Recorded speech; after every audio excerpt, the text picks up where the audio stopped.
Hey guys, so today I'm going to be doing a book review for Girl Online by Zoe Sugg, and I got my new camera, and if any of you are wondering what kind it is a Canon EOS 70D. I really love it so far. I've only messed with it a little bit, so hopefully this video turns out alright. And before I start the review, I would like to give a big thank you to one of my subscribers named Penelope for sending me this cute little card with a little kitten on it and a lovely note inside and also a gift inside. Thank you so much. You honestly have no idea how happy it made me to receive it. Literally, I can't even imagine that someone would take the time out of their day to write me a card and also send me a gift like you did. Thank you so much. It was so sweet. Alright, so next we will talk about this book. Well, first I think we're gonna talk about Zoe. I just want to give you a little bit of background. I am a huge fan of Zoe. I have been watching her for about 2.5 years now, and she is my all-time favorite YouTuber. She's the first person that I started watching and who I got really into, and really the reason that I started my own channel. And the reason I'm telling you this is because of the ghostwriting scandal thing that's been going on with her. Personally, I am not surprised that it was ghostwritten, and I am not really offended that it was ghostwritten. I don't know how much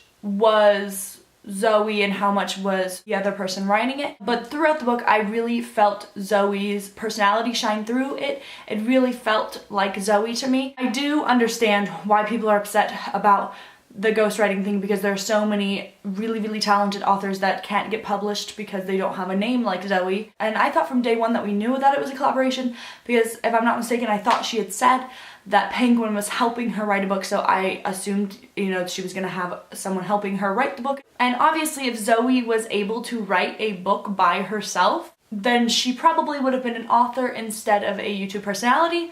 And so I'm just really not offended by the whole thing. So I just kind of wanted to put that out there before I kind of really got into about this book. And this is going to be a spoiler-free review, so you don't have to worry about that. First off, I absolutely adore this cover. I think it is like the cutest cover of all time. And I give this book 5 out of 5 stars. I do my star rating on entertainment for me.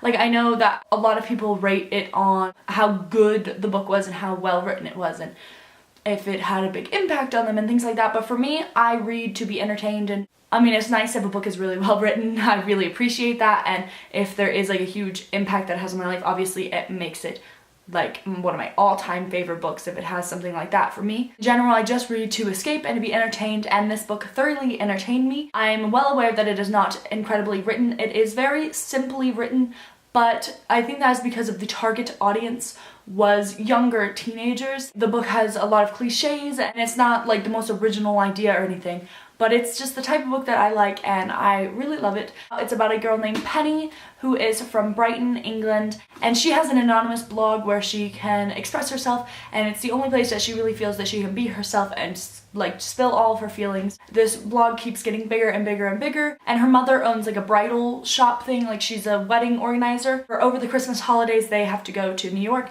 to plan a wedding, and at first she doesn't really want to go because she's been struggling with panic attacks. And then when she gets there, she hears a boy playing guitar and singing a song, and you know, she meets him and they fall in love and blah.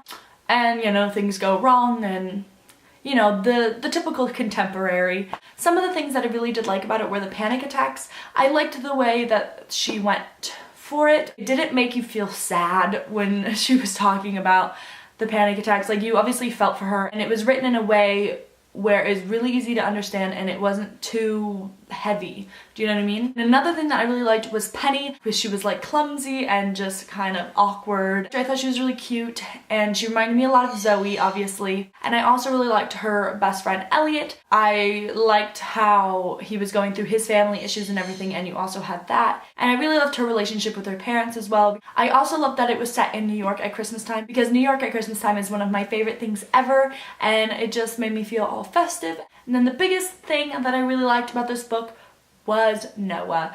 He is the love interest, and I just really liked him. It just made me feel all the warm fuzzies. I just found him really attractive, like the way that he dressed in his leather jackets, and he was kind of a bad boy, and he was a musician. I'm pretty sure he had dimples, which I can't resist dimples. I mean, I really thoroughly enjoyed this book. I would say if you're going to read this book, go into it knowing what it is. I would suggest this maybe for younger teens. I think that they would really love it. And even older people too, I think, could enjoy it. So next, I guess I will talk about what I didn't really love about the book. The thing that I really noticed was the relationship with Penny and Noah. As much as I did love it and it made me all happy, I didn't think there was enough build up for it. I really enjoyed the build up to a relationship and then finally them, you know, being together and having that.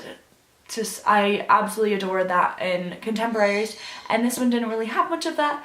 It was very insta-lovey, but I kind of understand why it was written that way, because there wasn't that much, she didn't have that much time in New York, and you kind of had to have that happen pretty quickly. But I still really liked the relationship. I thought they were really cute. I can't wait for the next book. I can't wait to see what happens in the next book and how everything plays out. Leave me a comment below telling me if you've read this and what your thoughts on it were. And yeah, so that's it. I will see you in my next video. Bye!